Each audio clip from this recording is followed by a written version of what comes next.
Hello दोस्तों, नमस्कार। आज मैं ALP CBT 1 previous year question papers का सेट 6 कराने वाला हूं। इससे पहले की वीडियो में मैंने 5 सेट कंप्लीट कराए हैं, जिसमें मैथ एंड साइंस का पोर्शन कंप्लीट किया है। ये सेट्स ज़रूरी नहीं है कि ALP की प्रिपरेशन करें, उन्हीं के लिए ही इम्पोर्टेंट है। ये अदर रेलवे एग्ज़ाम जैसे RRB group D, RRB JE, RRB technetium, NTPC के लिहाज से भी बहुत इम्पोर्टेंट है। अगर वीडियो अच्छी लगे तो लाइक करना और चैनल को सब्सक्राइब करना। चलो आज का क्वेश्चन स्टार्ट करते हैं। आज का हमारा फर्स्ट क्वेश्चन है अलजेब्रा का। दिया है x+1 बटे एक्स बराबर 4, तो x² + 1 बटे x²। क्या होगा? जब भी हमको लेफ्ट साइड x+1 बटे x दिया हो और x² + 1 बटे x² पूछा हो, तो इस संख्या का 4 का वर्ग करके इसमें से 2 घटा देंगे।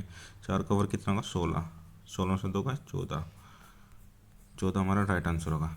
अगर यहाँ x+1 के 1 बटे एक्स की जगह x-1 दिया होता, तब हम क्या करते? 4 का वर्ग करते, 16 हो जाता। तब इसमें हम 2 जोड़ते, तब हमारा x² + 1 बटे x² बराबर 18 आ जाता। डायरेक्ट करने का यही तरीका है। 42 का वर्ग। 42 का वर्ग कैसे करेंगे? देखो, 42 ऐसे लिख दिया, 2 दूनी 4, 4 लिख दिया। इसे हम 2 डिजिट में रखेंगे, तो 4 से आगे एक जीरो लगा देंगे, ठीक है। फिर 4 का वर्ग करेंगे, इस 4 का 4 चक 16, ठीक है। फिर क्या है? 4 दूनी 8 और 8 दूनी 16, 16। यहाँ पर हम एक डिजिट पीछे लिखते हैं, एक डिजिट इस साइड से, एक डिजिट इधर साइड रखते हैं, ठीक है। जोड़ देंगे अब इसे हम। यहाँ 4, 6, 4 1 7 और 1, 1764। ये रूल कोई भी 2 डिजिट नंबर के लिए इम्पोर्टेंट है, कोई भी 2 डिजिट नंबर के लिए फॉलो करता है। रमेश और सुरेश की मिट्टी की इमारतों की ऊंचाई क्रमशः 8 सेंटीमीटर और 15 सेंटीमीटर है। रमेश की 8 है, ठीक है, और सुरेश की कितनी? 15। 15 8 से थोड़ी बड़ी रखेंगे, डबल से रखेंगे इमारत थोड़ी इसकी, ठीक है। ये इमारत ये हमारी होगी 15, ठीक है। बोला क्या है? वे एक दूसरे से 24 सेंटीमीटर की दूरी पे है। वे एक दूसरे से 24 सेंटीमीटर की दूरी पे है। ये 24 सेंटीमीटर। बोला क्या है? उनकी मिट्टी की इमारतों के शिखर एक दूसरे से कितनी दूर है? ये तो शिखर से बोलते हैं चोटी, छत को बोलते हैं शिखर। तो इनके शिखर के बीच की दूरी कितनी है? ये वाली दूरी पूछी, ठीक है। अब देखो, ये वाली 8 है, ये 24 है, तो ये भी 24 होगी, ये भी 24 होगी। अब ये वाली 8 है, तो ये वाली 8 होगी। वो पूरी हाइट कितनी इसकी? 15, 15 से 8 गए 7, तो ये वाली हमारी कितनी होगी? 7। ये वाली यहाँ से यहाँ तक का 7 होगी। तो अब ये बन गया ट्रिपलेट, बन गया 7 24। हमको लंबी पता है और आधार भी पता है, तो कर निकाल लेंगे। हमको मालूम है 7 24 और 25 का ट्रिपलेट होता है। तो एक भुजा हमारी 7 आ गई और आधार हमारी 24 आ गई, और कर्ण हमारी कितनी जी? 25। यही हमें पूछ रहे थी, शीर्ष के बीच की दूरी 25 सेंटीमीटर। ये हमारा राइट आंसर होगा। 24% की कमी करने के बाद एक वस्तु का मूल्य 988 हो जाता है। वस्तु का वास्तविक मूल्य कितना? मान चलो उसका प्रारंभिक मूल्य 100 था, ठीक है। बोला क्या? 24% की कमी कर दी। 100 का 24% 24 होता है, 24 की कमी कर दी, तो कितना बचा हमारा? 76। 4 से डिवाइड कर दो, 4 दूनी 8, 4 पंजे 20, 4 कम 4, 4 निम 36, 25 से 19 आ गया। एक्चुअल हमारी बचत कितनी हो रही? 1988, 988, 988। कितना गुना है 988 19 का? ये लगभग है 19 पंजे 95, 19 दूनी 38, 52 गुना है। तो 25 का 52 गुना कितना होगा? 25 का 52 गुना होगा 25 दूनी 50, 25 पंजे 125 और 25 पंजे 125 कितना हो गया? 130। तो 1300 राइट आंसर होगा हमारा। नेक्स्ट क्वेश्चन, यदि किसी गोले का पृष्ठीय क्षेत्रफल दे रखा, ठीक है, उस गोले का व्यास ज्ञात करना। व्यास ज्ञात करना, गोले का पृष्ठीय क्षेत्रफल होता है 4πr²। 4πr², ये होता है, ठीक है, 4πr² होता है। यहाँ पे ये दे रखा, भिन्न में दे रखा, ठीक है, सही सही में दे रखा, तो हम इसे भिन्न में कन्वर्ट कर देंगे। 7 की गुना ऊपर में करेंगे, 21 24 में करके 4 जोड़ देंगे। अब देख करते हैं कैसा करते हैं। 7 चौक 28, 28 में 4 जोड़ दिया 32, हासिल कितना बचा 3, 7 दूनी 14, 14 3 17, 7 कम 7, 7 रे 8, 7 दूनी 14, ये हमारा गया 14,812 है। वहाँ पर हमने 4 पहले ही जोड़ दिया था, ठीक है।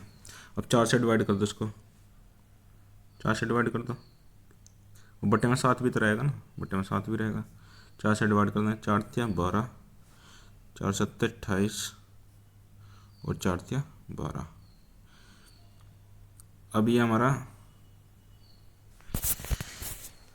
यहाँ बचा, पाई को लिख दें 22/7 r², ठीक है। 7 से 7 गया, यहाँ पे कुछ गड़बड़ हो रही है इधर। कुल मिला के अगर देखा जाए ना तो इसे हम सोल्व करेंगे ना, इसको सोल्व करके रखेंगे इस साइड और 4π से डिवाइड कर देंगे, तो हमारा यहाँ पे 169 आ जाएगा, 169 आएगा, ठीक है। कैलकुलेशन कर लो अपने आप। फिर क्या आ गया, r² की वैल्यू क्या आ गई, 169 आ गई, तो r की वैल्यू कितना आ जाएगी, 13 आ जाएगी। बोला क्या, व्यास बोला है, व्यास कितना होता है, त्रिज्या का दोगुना होता है, 13 दूनी 26। कैलकुलेशन अपना आप कर लियो। यदि 6 आदमी और 8 लड़के एक काम को 10 दिन में करते हैं, जबकि उसी काम को 26 आदमी और 48 लड़के 2 दिन में कर सकते हैं, तो 15 आदमी 20 लड़कों को उसी तरह का काम करने में कितने दिन लगेंगे। पहला हम आदमी और बॉय का एफिशिएंसी निकालते हैं, दक्षता कि एक दिन में कितना काम करते हैं। तो 6 आदमी और 8 लड़के एक काम को कितने दिन में कर रहे हैं, 10 दिन में कर रहे हैं, ठीक है, बराबर 26 आदमी और 48 लड़के कितने दिन में कर रहे हैं, 2 दिन में कर रहे हैं। तो यहाँ से कर देंगे, 2 से काट दो तो उसको 2 पंजे 10, यहाँ कितना है 5 की गुना करा है, 5 छंग 30, यहाँ पे 26 ही है, तो 26 ही इधर आके कितना हो जाएगा, 4 ए बचेगा, 30 में से 26 का 4 ए, यहाँ कितना 8 पंजे 40, और वहाँ पे कितना 48, 40 इधर चला जाएगा, तो कितना बचेगा 8 बी। 4 से डिवाइड कर दो तो ए बराबर कितना आ गया, 2 बी आ गया, ठीक है। यानी कि एक आदमी 2 लड़कों के बराबर है, ठीक है। पूछा क्या है, ये ध्यान रखना, ए और बी का रेशो कितना आ गया, ए और बी का रेशो आ गया हमारा 2:1 आ गया, ठीक है। ये याद रखना, ये 2:1, ए की दक्षता 2 आ गई और बी की दक्षता हमारी 1 आ गई, ये याद रखना। अब आगे क्या बोला, तो 15 आदमी और 20 लड़कों को उसी तरह का काम करने में कितने दिन लगेंगे। 6 आदमी 10 दिन में कर रहे थे ना, 6 आदमी और 8 लड़के कितने दिन में कर रहे थे, 10 आदमी। या तो इस वाले हिस्से को लेकर कर लो या इस वाले हिस्से को लेकर, कोई से एक हिस्से को लेकर कर लो। मान लो चलो 6 आदमी कितने दिन में कर रहे थे, 6 आदमी, और एक आदमी की दक्षता कितनी थी, 2 थी, एक आदमी की 2 थी ना, तो 2 लिख दिया हमने प्लस, और 8 लड़के, और लड़के की दक्षता कितनी थी, एफिशिएंसी 1 थी, गुना 10 दिन में कर रहे थे, ठीक है, बराबर। पूछा गया 15 आदमी, यानी 15 आदमी की, एक आदमी दक्षता 2 थी, तो 15 आदमी की दक्षता कितना होगी, 30 होगी, 15 दूनी 30 कर दिया हमने, डायरेक्ट कर दिया। लड़के कितने 20, तो एक लड़के की दक्षता 1 थी, तो 20 कम 20, डी निकालना है यहाँ पे, डी निकालना, डी निकालना। 6 दूनी 12 और 8 20, ठीक है। नहीं कितना हो गया, 3 और 2 5, 5 हो गया, ठीक है। और यहाँ पे 10 भी तो होता, यहाँ पे 10 भी तो होता, गुना 10, तो कितना है 200 और 50 डी, 50 से काट दो, 5 चौक 20, तो कितने दिन में करेंगे, 4 दिन में करेंगे, 4 दिन हमारा राइट आंसर होगा।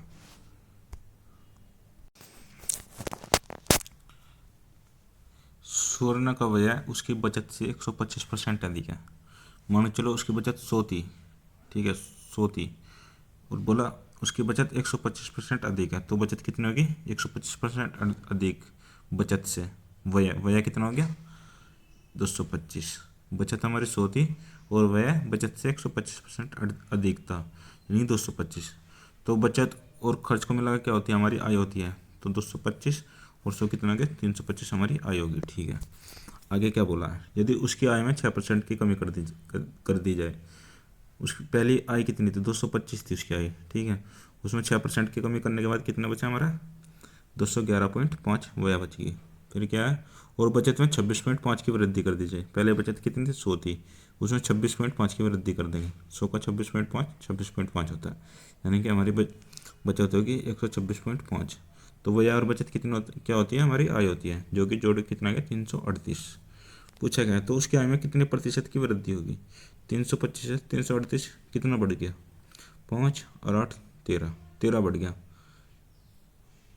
13 बढ़ गया, कितना बढ़ा? पहला आय कितनी? 325 थी, 325 गुना 100, 25 चौका 100, 25 को 325 से डिवाइड करेंगे 13 आएगा, 13 से 13 गया, तो हमारी 4% वृद्धि होगी आय में। यह हमारा राइट आंसर 4 होगा। ऐसा ही करना चाहिए इस क्वेश्चन को। आय इधर रखनी चाहिए, बचत और खर्च के जो कि आय के बराबर होता है। दिए गए परीक्षणों का समांतर माध्य ज्ञात कीजिए। समांतर माध्य होता है सभी संख्याओं का योग और टोटल कितनी संख्या है। सभी संख्या का योग कितना है? 1 और 4 जोड़ दो सभी संख्या, 6 3 9 8 17, 17 2 19, 19 4 23, 31 4 35 और 1 36, हासिल 3 3 2 5 और 1 6, 1 7 और 1 8 और 1 9 6 15। ठीक है, संख्या कितनी? 1 2 3 4 5 6 7 8 9, 9 संख्या। 9 कम 9, 9 कम 9, कुछ गड़बड़ हो रही है।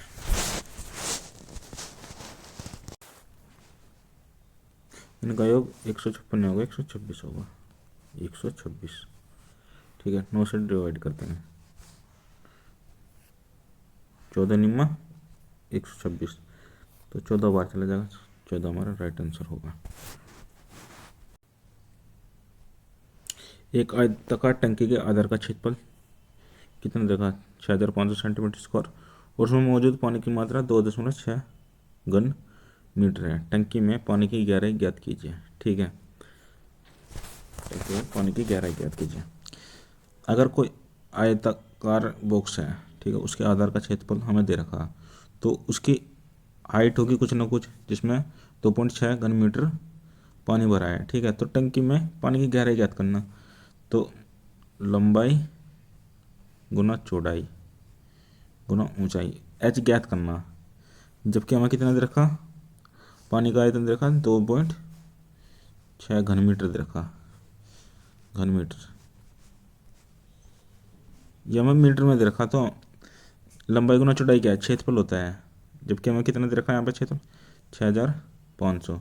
6500 को हम घन मीटर बनाएंगे तो कितने से डिवाइड करना पड़ेगा? 10,000 से डिवाइड करना पड़ेगा, जो कि हमारा कितना आ जाएगा? 0.65 गुना एच बराबर 2.5। ये आ जाएगा। ये हमें दे रखा है ना, एरिया दे रखा 6500 सेंटीमीटर स्क्वायर दे रखा। 1000 से 10,000 से डिवाइड करेंगे तो हमें मीटर क्यूब में एरिया आ जाएगा, जो कि हमारा 0.65 आ जाएगा। ये कितने से कट जाएगा? 13 से काट दो, 13 पंजे 65 और 13 दूनी 26.2 और 0.05, 1 पॉइंट से 1 पॉइंट कम हो जाएगा। ठीक है, यहाँ कितने बचेंगे? यहाँ पे 1 जीरो बढ़ जाएगी यहाँ पे, तो 5H बराबर 20। तो H बराबर कितना आ जाएगा? 5 से डिवाइड कर तो 5 चौक 20, तो हाइट हमारी कितना आ जाएगी? 4 मीटर हाइट आ जाएगी। ये हमारा राइट आंसर है। हमें एरिया दे रखा ना, अगर गुना ऊंचाई कर दे तो वो हमारा आयतन हो जाएगा। जब एरिया दे रखा और गुना ऊंचाई हमें ज्ञात करनी है और पूरा आयतन दे रखा, तो H निकल जाएगा। पहला हमें जो डाटा दिया होता है उसको एक ही एक ही पद्धति में बनाना चाहिए, जैसे घन मीटर को घन मीटर में और सेंटीमीटर को मीटर में, मीटर स्क्वायर में ही बनाना चाहिए। यूनिट सेम होनी चाहिए बिल्कुल। कुछ निश्चित आंकड़ों के लिए बहुलक 24.6 और माध्य 20.1 दे रखा, तो आनुभविक सूत्र का प्रयोग करते हुए आंकड़ों का माध्य ज्ञात कीजिए। फॉर्मूला होता है बहुलक बराबर 3 माध्य माइनस 2 माध्य। बहुलक कितना दे रखा हमको? 24.6 दे रखा, ठीक है। और माध्य कितना दे रखा है हमको? 20.1। 20.1 का हम 2 गुना करेंगे, कितना देगा? 40.2। जो माइनस का है तो इधर आगे प्लस का होगा, 40.2। 40.2 बराबर क्या बचा? 3 माध्यक। 3 माध्यक, ठीक है। जोड़ देंगे, 6 2 8, 4 4 2 6, तो कितना है? 64.8। 3 से डिवाइड कर देंगे इसको, माध्यक आ जाएगा 3 दूनी 6, 3 का 3, 3 6 18, 21.6 हमारा राइट आंसर होगा। ये फॉर्मूला इम्पोर्टेंट है, हर एग्जाम में आता है रेलवे के। किस ब्याज दर पर 5 वर्ष में 1300 रुपये पर साधारण ब्याज के रूप में 520 रुपये की धनराशि प्राप्त हो रही है, ठीक है। हमारा मूलधन कितना? 1300 है, तो 5 वर्ष में कितना ब्याज प्राप्त हो रहा है? 520 हो रहा है, तो एक वर्ष में कितना होगा? 5 से डिवाइड कर दो, 5 5 5 20। एक वर्ष में 104 रुपये प्राप्त हो रहे हैं, तो 1300 रुपये प्राप्त हो रहे हैं ना, मैं 1300 रुपये प्राप्त हो रहे हैं, 104 रुपये, तो 100 पे कितने प्राप्त होंगे? 00 का 13 8 104, तो हमें 8% की दर से ही मिल रहे हैं, ऐसा कर लो। या फिर फॉर्मूला होता है ना साधारण ब्याज, ब्याज बराबर होता है ब्याज ब्याज कितना दे रखा? 520 दे रखा, ठीक है। मूलधन कितना? 1300 दे रखा। टाइम कितना दे रखा हमको? और हमको निकालना है, टाइम कितना दे रखा? 5/100, ऐसा कर लो, चाहे ऐसा कर लो। 2 जीरो से 2 जीरो गए, 5 से काट दो 104, और 1300 से काट दो 13 8 104, जब भी वही बात बैठती है 8। इसका आंसर होगा 8%।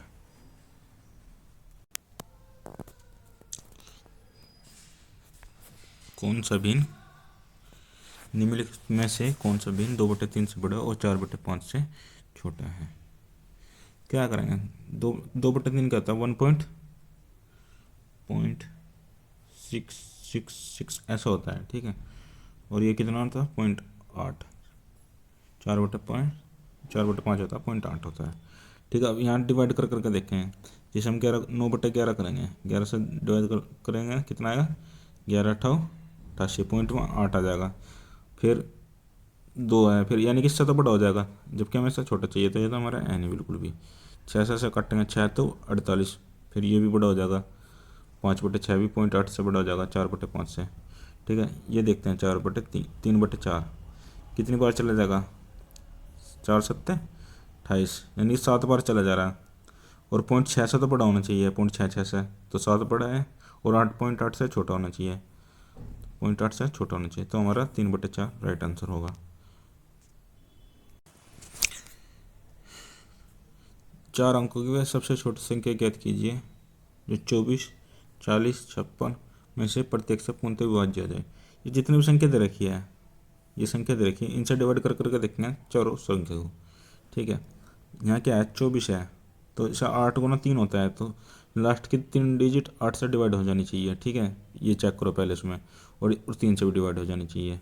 6 और 1 7, 3 से कटने का रूल क्या है? अंकों का योग 3 से कट जाना चाहिए।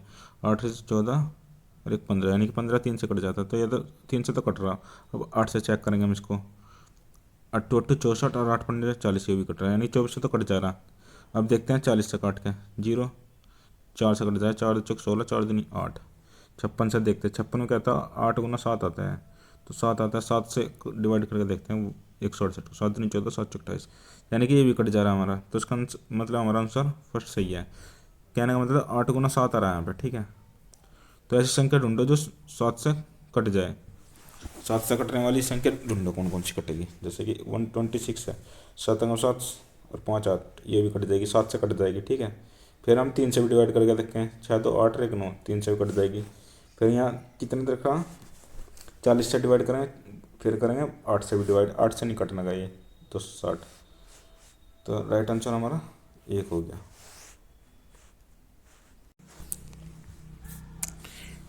ऐसे क्वेश्चन को करने के लिए मैंने पहले बताया है कि ये इससे हमारा कोई मतलब नहीं होता। ये देखो और ये देखो क्या है, पूछा क्या है, हेडफोन। हेडफोन कहाँ है हमारा, ये है हेडफोन, ठीक है। और मोबाइल फ़ोन कहाँ है, ये है मोबाइल फ़ोन। बोला क्या है कि कुल मिलाकर कितनी इकाइयाँ हैं, 10 ये होगी और 35 ये होगी, 10 और 35 45। Right answer first. एक पुलिसकर्मी जिसकी चाल 10 है, ठीक है, पुलिसकर्मी की चाल 10 है और चोर की चाल कितनी है, 8। चोर का पीछा करता है, ठीक है। यदि चोर पुलिसकर्मी से 100 मीटर आगे खड़ा है, ठीक है, पुलिसकर्मी यहाँ है और चोर यहाँ है जो कि 100 मीटर आगे है, ठीक है। यहाँ पे चोर चोर है और यहाँ पे क्या है, पुलिस है। यहाँ पे पुलिस है, पुलिस यहाँ, चोर यहाँ। चोर की स्पीड 8 है, पुलिस की 10 है, ठीक है। अब क्या है, तो पुलिसकर्मियों को चोर को पकड़ने में कितना समय लगेगा, 10 और 8 का डिफरेंस कितना है दोनों की चाल का, 2 है। यानी कि जो पुलिस की चाल है 2 किलोमीटर अधिक है, 2 km अधिक है। 2 km को हम कन्वर्ट कर लेते हैं मीटर प्रति सेकंड, 5/18 कर लेंगे इसको, ठीक है। तो कितना हो जाएगा, 5 10, 10/18 हो जाएगा चोर की चाल, मतलब कि सापेक्ष चाल हमारी हो जाएगी 10/18, 10/18 हो जाएगी। और बीच की दूरी कितनी है, 100 मीटर, ऊपर लिख दें 100। ये 18 ऊपर चला जाएगा, 0 से 0 कट जाएगा, 18 ऊपर चला जाएगा, 180 हो गया। 180 हमारी क्या आ गई, सेकंड आ गई। 60 सेकंड में 1 मिनट होती है, तो 100 सेकंड में, 180 सेकंड में कितने मिनट हो गए, 3 मिनट। राइट आंसर हमारा ये हो गया। दिया है त्रिभुज पी क्यू आर, एक त्रिभुज है पी क्यू आर, ठीक है। क्या अंतःसंधि विभाजक, अंतःसंधि विभाजक ये होता है एक क्यू और पी, क्यू और आर, जो अगर हम दोनों रेखों को आपस में टच करेंगे यहाँ से, अंतःसंधि विभाजक, तो ये हमारा कहाँ पर मिलते हैं, एस पर मिलता है, ये पॉइंट हमारा ऐसा है। यदि कोण पी हमारा 75 है, ये हमारा 75 डिग्री है, तो कोण क्यू एस आर की वैल्यू क्या होगी, यानी कि ये वाला एंगल बताना। क्या करते हैं, जब पी वाला एंगल है इसको 2 से डिवाइड करते हैं, कितना आएगा, 37.5 आ जाएगा। और फिर क्या करते हैं, 90 में जोड़ देते हैं, 90 में जोड़ने के बाद कितना आ जाएगा, 127.5। आंसर 1 सही है। एक डीलर एक वस्तु के अंकित मूल्य पर 30% की छूट देता है, ठीक है। यदि वस्तु का बिक्री मूल्य 12,460 है, मानो चलो बिक्री मूल्य क्या है, 100 है, बिक्री मूल्य 100 है, उस पर कितने परसेंट की छूट देता है, 30% की, तो कितना आ रहा है, 70 में 30% की छूट देती, 0 से 0 गई, 7:10, ठीक है। एक्चुअल में बिक्री मूल्य कितना हमारा, 12,460, 12,460 कितना गुना है, 0 से 0 गई, 1240 गुना है, तो 7 का भी 1240 गुना करना पड़ेगा, 1240, 7 का 1240, तो उसका अंकित मूल्य पूछ रखा ना।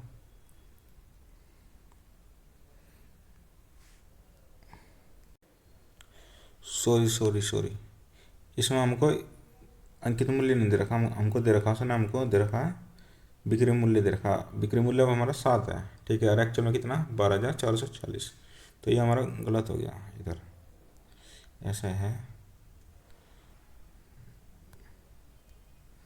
100 मान के चलो अंकित मूल्य था हमारा, और 30% की छूट देने के बाद बिक्री मूल्य हो गया हमारा 70, तो 0 से 0 गए, 7:10, तो हमें कितना दे रखा, 12,400 दे रखा, 12,460 दे रखा, 7 से डिवाइड कर दें, 7 × 7 5 4 7 7 49 49 और 8 49 और 5 7 8 56, यानी कि 1780 गुना करना हमको 10 का।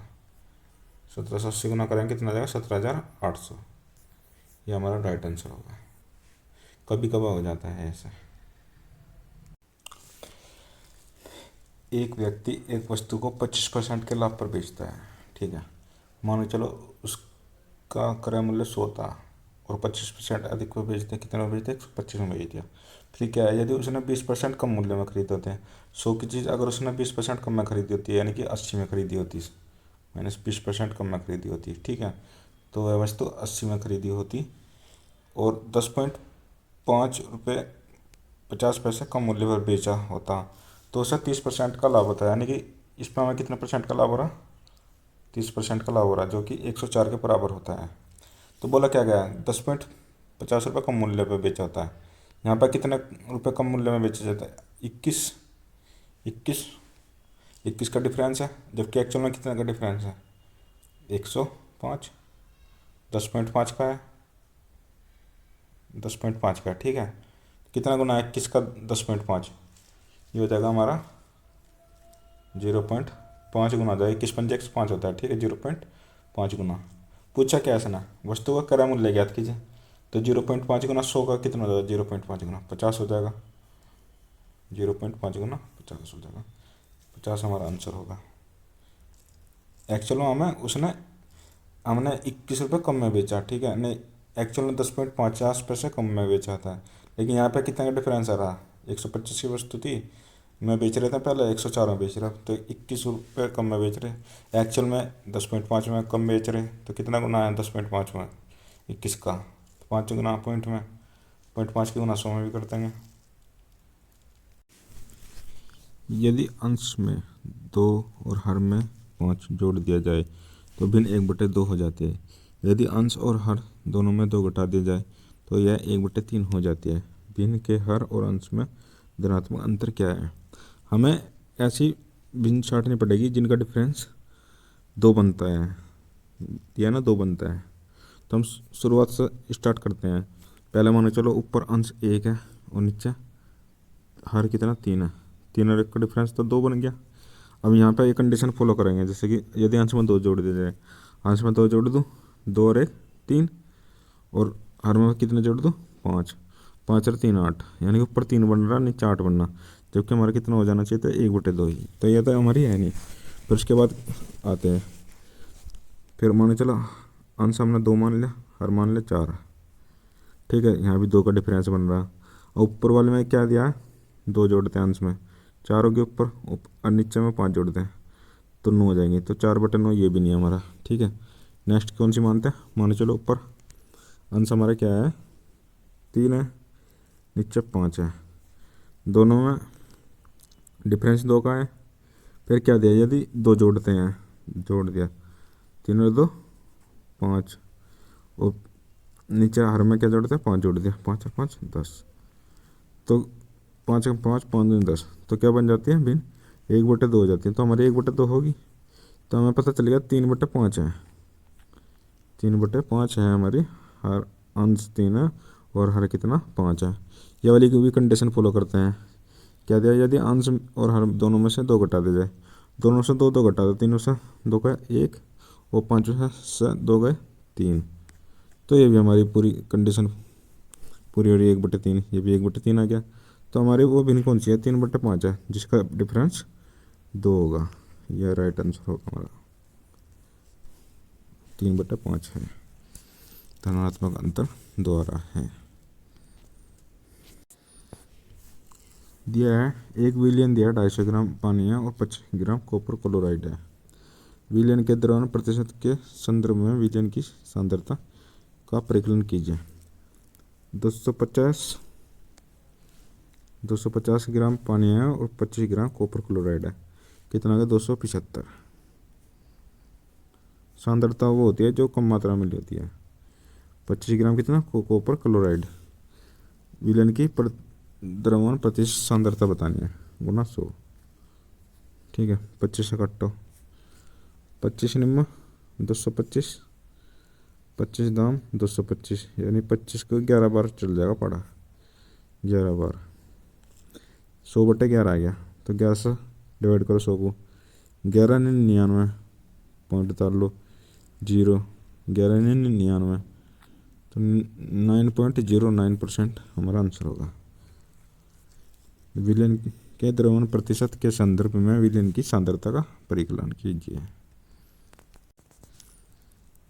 एक्स और वाई का अनुपात दे रखा 7:3, एक्स माइनस वाई और एक्स प्लस वाई याद करना। तो 7 और 3 गए 4 और 7 और 3 10, 2 से काट दो, 2 ने 4, 2 पंजे 10, 2 अनुपात 5 हमारा आंसर आ गया। अभी तक का ये मैथ के क्वेश्चन हो गया। अब साइंस के क्वेश्चन करते हैं। ठीक है, CaCl2 का सूत्र इकाई द्रव्यमान क्या होता है? कैल्शियम का परमाणु द्रव्यमान कितना होता है? 40 होता है। और क्लोरीन का कितना होता है? 35.5 होता है। जबकि क्लोरीन के कितने अणु हैं? 2 अणु हैं। तो 35.5 का 2 गुना हो जाएगा 71, जोड़ दो, 7 और 4 11, 111 आ जाएगा, 111 U। इकाई द्रव्यमान को U से डिनोट करते हैं। पूर्णतः विभेदित जीव द्वारा अपने शरीर के अंग से नए जीव को जन्म देने की क्षमता क्या कहलाती है? पुनर्जनन।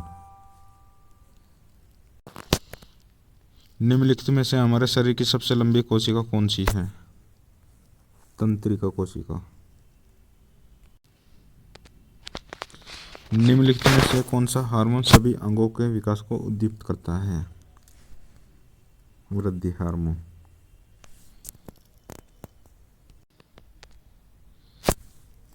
कार्बन में कार्बन के ही अन्य परमाणु के साथ आबंध बनाने की अद्वितीय क्षमता होती है। इस गुणधर्म को श्रृंखलन के नाम से जाना जाता है। निम्नलिखित में से उस विकल्प का चयन कीजिए जो सभी जैव निम्नीकरण योग्य सामग्री को दर्शाते हैं। जिनका अपघटन हो जाता है उसको जैव निम्नीकरण योग्य कहते हैं। जैसे कांच बोतल का अपघटन नहीं होता है, जैव निम्नीकरण नहीं कह सकते। दवा की बोतल ये भी नहीं है। अंडे के छिलके, चाय की पत्ती, आलू के छिलके। राइट आंसर हमारा 3 है। किसी बिंदु पर चुंबकीय क्षेत्र रेखाओं की दिशा बताने के लिए किस उपकरण का उपयोग किया जाता है? चुंबकीय दिक्सूचक का।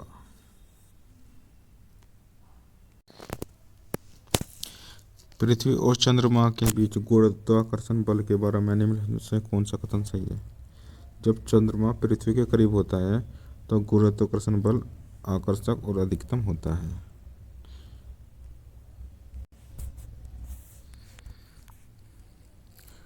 निम्नलिखित में से किस यौगिक का उपयोग सोडा अम्ल अग्निशामक में किया जाता है? Sodium bicarbonate.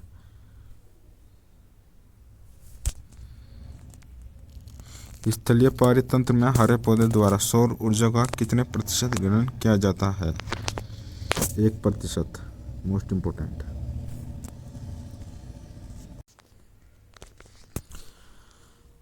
किसी पिंड का औसत वेग किसी निश्चित अवधि के प्रारंभिक वेग और अंतिम वेग के समांतर माध्य द्वारा दिया जा सकता है।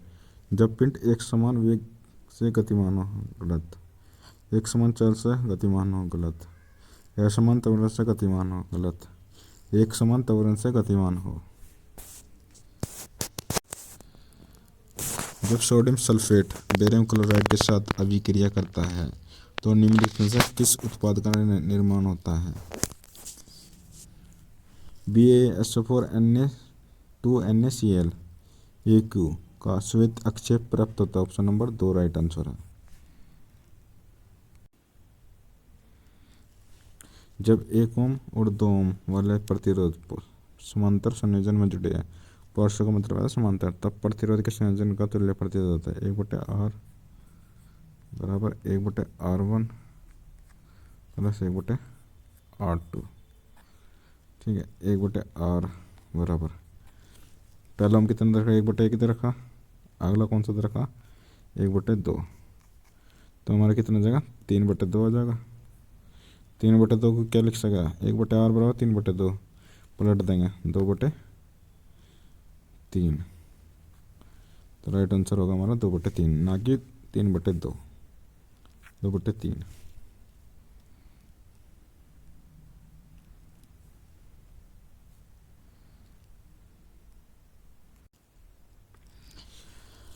विभज्य तक ऊतक की कोशिकाएं अत्यधिक क्रियाशील होती है, लेकिन उनके पास राजधानी का अभाव होता है।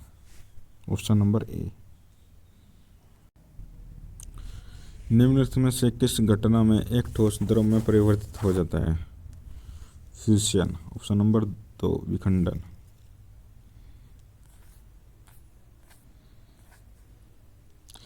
निम्नलिखित में से कौन सा तत्व विद्युत अपघटनीय अपचयन का उपयोग करके निष्कासित किया जाता है? सोडियम।